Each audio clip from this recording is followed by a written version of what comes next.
Hello friends, general study for civil services में आप सभी का स्वागत है। मैं पंकज सिंह अपने यूट्यूब चैनल में आप सभी का स्वागत करता हूं। दोस्तों, आज का हमारा वीडियो यूरोपी के आगमन को लेकर तीसरा वीडियो है और इसी तीसरे वीडियो में हम चर्चा करेंगे फ्रांस और अंग्रेज़ों के मध्य संघर्ष कैसे होता है, किस प्रकार व्यापारिक हितों को देखते हुए एक दूसरों को संघर्ष में शामिल करते हैं और अंतिम रूप से फ्रांस जो है फ्रांसीसी कंपनी है वो पराजित होती है और अंग्रेज़ों का व्यापारिक एकाधिकार प्राप्त हो जाता है। तो शुरू करते हैं यूरोपीय कंपनियों का आगमन भाग 3। यूरोपीय कंपनियों का आगमन भाग 3। अब इस भाग 3 के अंदर देखेंगे जो फ्रांसीसी कंपनी है। दोस्तों, फ्रांस में जो फ्रांस की कंपनी है उसकी स्थापना सन 1664 ईस्वी में होती है। पिछले वीडियो में देखेंगे तो पिछले वीडियो में फ्रांसीसी कंपनी की स्थापना 1664 ईस्वी में होती है ऐसा बताया गया है। और 1664 के समय फ्रांस के एक राजा थे, एक शासक थे जिनका नाम था लुई 14वें, यानी 14वें नंबर के राजा थे, लुई 14वें के नाम से। और इन्होंने ही फ्रांसीसी कंपनी की स्थापना की सन 1664 ईस्वी में। उसके बाद 1668 ईस्वी में प्रथम कोठी की स्थापना होती है सूरत में। सूरत में जो प्रथम कोठी की स्थापना होती, प्रथम फैक्ट्री बनाई जाती है फ्रांसीसियों की, उसमें एक व्यक्ति हैं जिनका नाम है फ्रैंको कैरो ने इसकी स्थापना की या इसका निर्माण करवाया। तो सूरत में जो फैक्ट्री है उस फैक्ट्री की स्थापना किसने करवाया? फ्रैंको कैरो ने करवाया। 1669 ईस्वी में मछलीपट्टम में भी एक फैक्ट्री स्थापित की गई।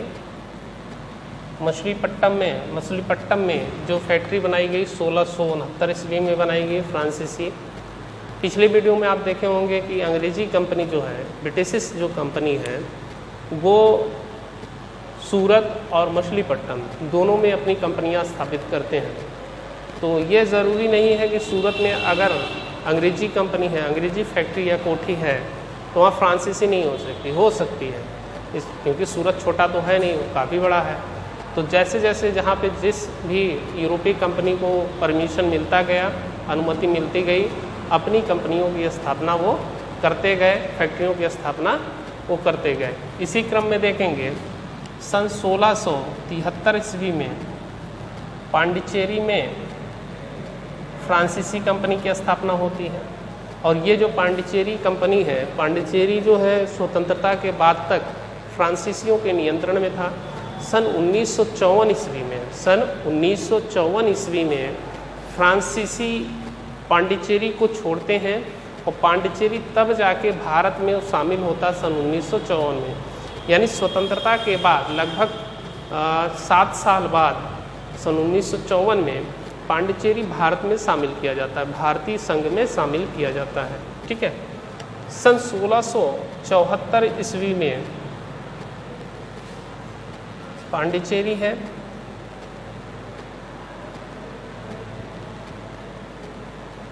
चंद्रनगर साउथ का एक जगह है, चंद्रनगर में भी अपनी फैक्ट्री की स्थापना करते हैं फ्रांसीसी। ठीक है। और साथ ही साथ देखेंगे तो माहे तथा कारिकल,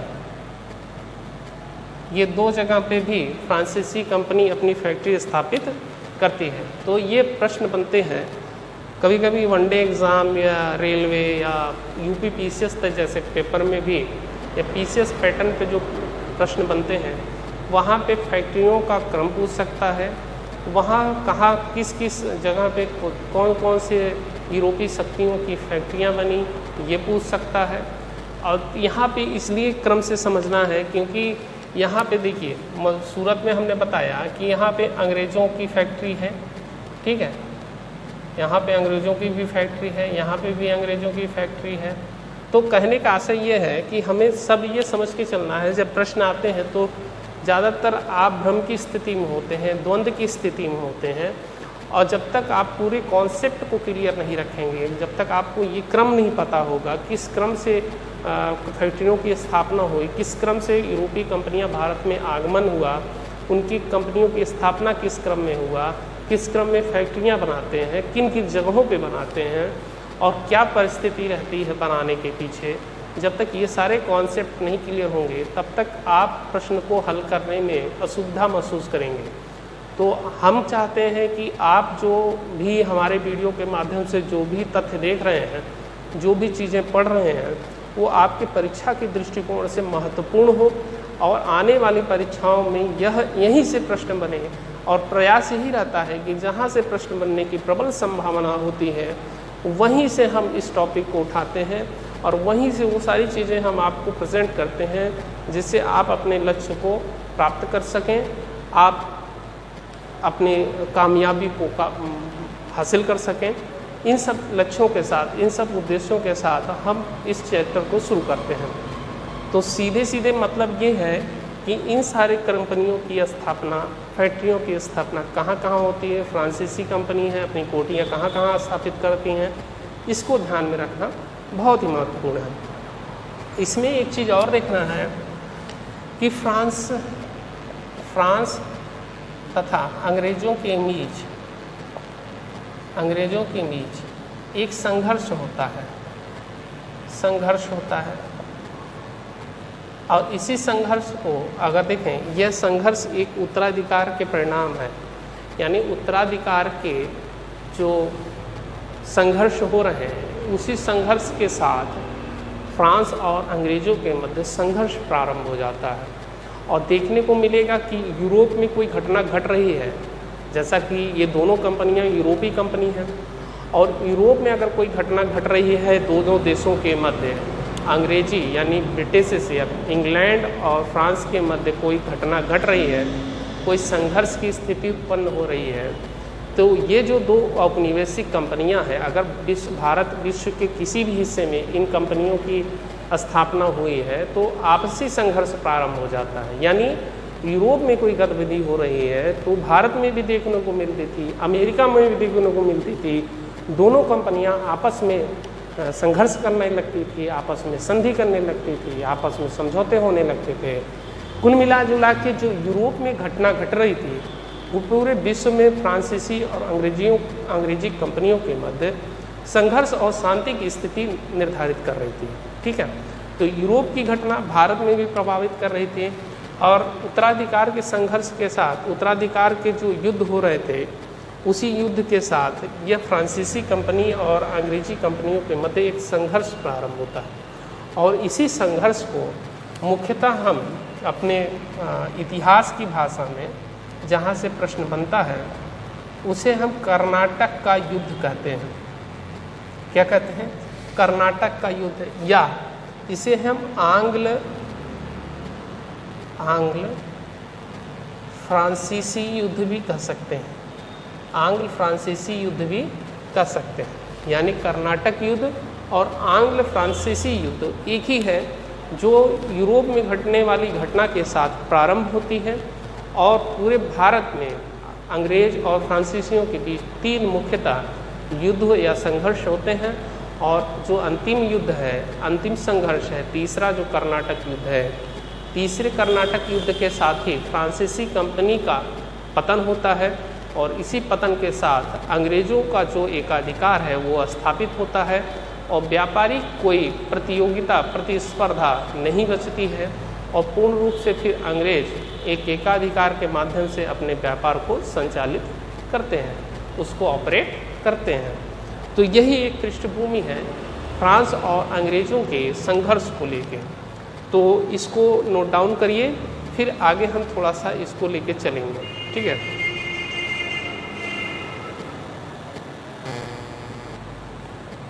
तो अभी आप लोगों ने नोट डाउन किया। अब इसी क्रम में देखेंगे कर्नाटक का जो युद्ध है, ये जो कर्नाटक का युद्ध,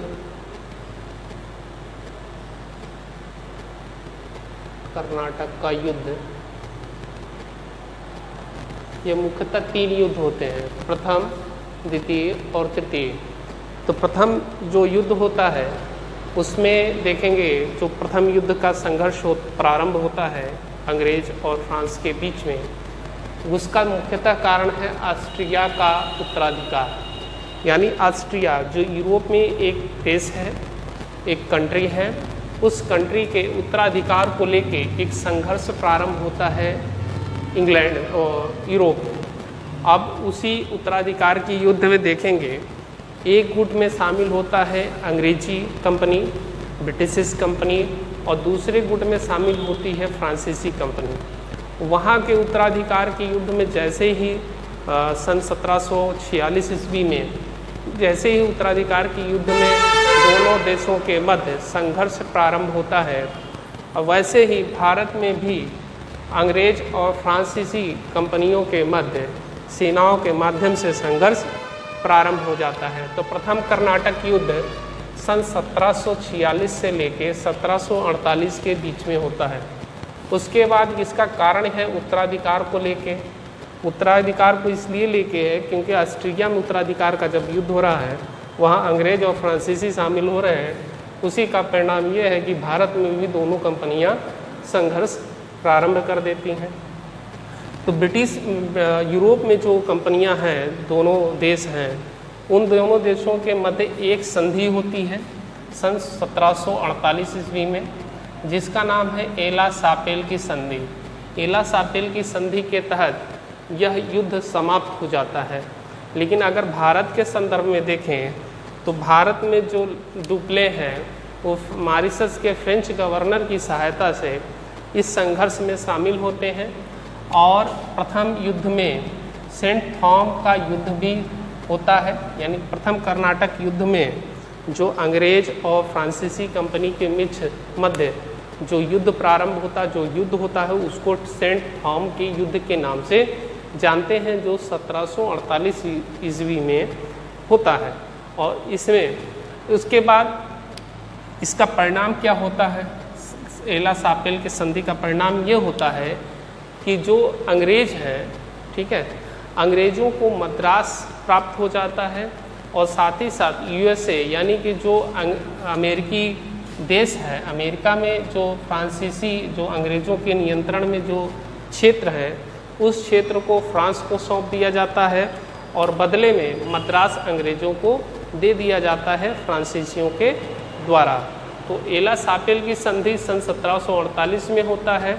उसी का परिणाम ये है कि मद्रास अंग्रेज़ों को मिल जाता है और यूएसए में जो अंग्रेजी क्षेत्र हैं वो फ्रांस को सौंप दिए जाते हैं इस संधि के माध्यम से। तो जो जहाँ से पॉइंट निकलेगा उस पॉइंट की मैं बात करूँ तो प्रथम वर्ष कौन सा है, किस वर्ष से प्रारंभ हो रहा है, तो 1746 से लेकर 1748 के मध्य में प्रथम कर्नाटक युद्ध का काल है। 46 से शुरू होता है, 48 में समाप्त होता है। 48 में एला सापेल संधि होती है। उस संधि के तहत यह युद्ध समाप्त होता है। लेकिन इसका कारण ये था, युद्ध होने का कारण ये था कि ऑस्ट्रिया का उत्तराधिकार का युद्ध हो रहा था, इसीलिए भारत में भी वह दोनों कंपनियों के मध्य एक संघर्ष प्रारंभ होता है। भारत में जो संघर्ष प्रारंभ होता है उसे सेंट थॉम के युद्ध के नाम से जानते हैं। 1748 ईस्वी में होता है। डुप्ले गवर्नर होते हैं जो मॉरिशस के फ्रेंच गवर्नर की सहायता से युद्ध लड़ते हैं और इस युद्ध यानी एला सापेल की संधि के तहत यह समझौता होता है कि मद्रास अंग्रेज़ों को सौंप दिया जाए जो फ्रांस के नियंत्रण में था और यूएसए यानी कि जो अमेरिका में जो अंग्रेजी कंपनी के नियंत्रण में था वो फ्रांसीसी कंपनी को सौंप दिया जाए। ऐसा समझौता, ऐसी संधि एला सापेल संधि के तहत किया गया। उसके बाद दूसरा जो युद्ध होता है, दूसरा युद्ध सन 1749 से लेकर 1754 के मध्य होता है। यानी सन 1749 से सन 1754 के मध्य द्वितीय कर्नाटक युद्ध होते हैं और इसका कारण है हैदराबाद तथा कर्नाटक के उत्तराधिकार के युद्धों को लेके। अब देखिए यहाँ पे हैदराबाद की बात करें, थोड़ा सा इसकी पृष्ठभूमि समझ लें। हैदराबाद हैदराबाद में 2 उत्तराधिकार के युद्ध हो रहे हैं। 2 व्यक्ति हैं, 2 उत्तराधिकारी हैं जिनके मध्य एक संघर्ष होता है। उसमें है एक नासिर जंग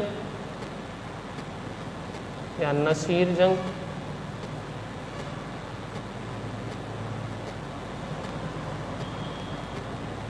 दूसरे हैं मुजफ्फर जंग।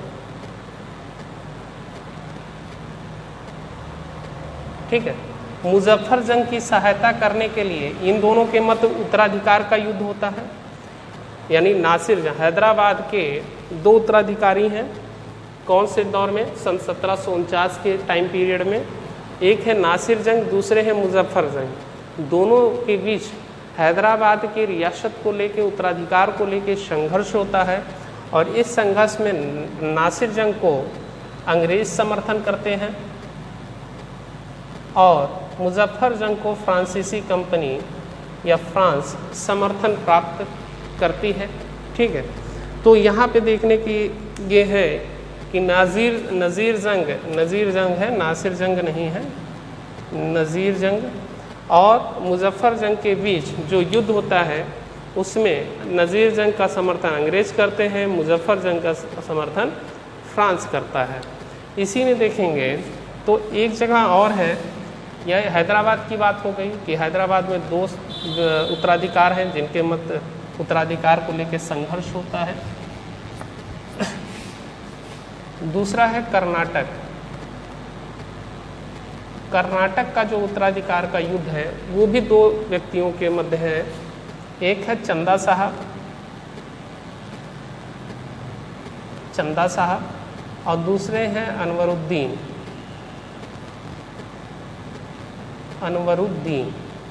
अनवरुद्दीन और चंदा साहब के मध्य में एक उत्तराधिकार को लेके युद्ध होता है। दोनों वहाँ के जो नवाब हैं उनके दामाद हैं, उनके एक तरह से पुत्री के पति हैं, दामाद हैं। दामादों के मध्य में उत्तराधिकार के युद्ध को लेकर संघर्ष प्रारंभ होता है। चंदा साहब का समर्थन करते हैं फ्रांसीसी कंपनी और अनवरुद्दीन का समर्थन करते हैं अंग्रेजी कंपनी। यानी अनवरुद्दीन का समर्थन अंग्रेज करते हैं, चंदा साहब का समर्थन फ्रांस करते हैं और इसी के साथ 2 गुट बनता है और कर्नाटक और हैदराबाद के युद्ध को लेके फ्रांसीसी और अंग्रेजी कंपनी आमने सामने होती है, खुल के सामने होती है। और देखने को ये होगा कि धीरे धीरे इस युद्ध के परिणाम में एक युद्ध होता है जिसका नाम है अंबूर का युद्ध। तो प्रश्न ये भी बनता है कि अंबूर का युद्ध किस कर्नाटक युद्ध के साथ शुरू हुआ, किस कर्नाटक युद्ध का परिणाम है या किस कर्नाटक युद्ध के दौरान अंबूर का युद्ध हुआ, यहाँ से प्रश्न बनता है। तो अंबूर का युद्ध फ्रांसीसी और ब्रिटिश गुटों के बीच होता है जिसमें फ्रांसीसी हार जाते हैं, डुप्ले हार जाता है और डुप्ले के हारने के बाद ही उसे वापस बुला लिया जाता है और फ्रांसीसी कंपनी कमज़ोर हो जाती है। फिर उसके बाद तीसरा युद्ध होता है, तीसरे युद्ध में भी फ्रांसीसी कंपनी पराजित होती है और फ्रांसीसी कंपनी का पतन हो जाता है। तो दूसरे युद्ध का जो कारण है वो हैदराबाद तथा कर्नाटक के उत्तराधिकार के युद्ध के साथ प्रारंभ होता है, जिसमें हमने बताया हैदराबाद में नज़ीर जंग और मुजफ्फर जंग के बीच उत्तराधिकार का युद्ध है और कर्नाटक में चंदा साहब और अनवरुद्दीन के बीच उत्तराधिकार का युद्ध है जिसमें फ्रांस और अंग्रेज शामिल होते हैं। और अंबूर का युद्ध होता है जिसमें फ्रांसीसी कंपनी पराजित होती है और अंग्रेजी कंपनी विजय प्राप्त करती है। उसके बाद इस युद्ध का जो समाप्ति है, इस युद्ध का समाप्ति या इस युद्ध का समापन 1755 ईस्वी में होता है पांडिचेरी की संधि के साथ। तो पांडिचेरी की संधि यह भी बनता है, पांडिचेरी की संधि किस युद्ध के दौरान हुआ? तो द्वितीय युद्ध के दौरान, कर्नाटक के द्वितीय युद्ध के दौरान हुआ सन 1755 में। 1754 में समाप्त होता है युद्ध, लेकिन जो संधि है वो 1755 में होता है। और द्वितीय विश्व युद्ध के दौरान फ्रांसीसी और ब्रिटिश कंपनी के जो गुट हैं उन गुटों के बीच अंबूर का युद्ध होता है और इस युद्ध में फ्रांसीसी कंपनी पराजित होती है, डुप्ले हार जाता है और डुप्ले वापस बुला लिया जाता है फ्रांस। ठीक है, तीसरे युद्ध का देखें क्या स्थिति है। यानी कर्नाटक का जो तीसरा युद्ध है 1756 से लेकर 1763 के मध्य होता है। यह सप्तवर्षीय युद्ध का परिणाम है। किसका है? सप्तवर्षीय युद्ध, यानी 7 वर्ष ऐसे यह युद्ध चला। और ये जो सप्तवर्षीय युद्ध है जो 7 वर्ष चला 56 से लेकर 63 के बीच में, ये सप्तवर्षीय युद्ध यूरोप में हुआ, भारत में नहीं हुआ। एकदम क्लियर होना चाहिए, ये जो सप्तवर्षीय युद्ध है ये यूरोप में हुआ। सप्तवर्षीय युद्ध के वजह से ही भारत में भी, जैसे ही यूरोप में सप्तवर्षीय युद्ध का प्रारंभ होता है, भारत में भी युद्ध प्रारंभ हो जाता है फ्रांस और अंग्रेजों के मध्य। ठीक है, तो सप्तवर्षीय युद्ध के कारण तृतीय कर्नाटक युद्ध का प्रारंभ होता है और इसका समय है सन 1756 से लेकर 1763। और इस युद्ध की समाप्ति जो है पेरिस की संधि के साथ होता है। पेरिस की संधि में कुछ नहीं होता, पेरिस की संधि में चंद्रनगर को छोड़कर शेष लौटा दिया जाता है अंग्रेजों को। यानी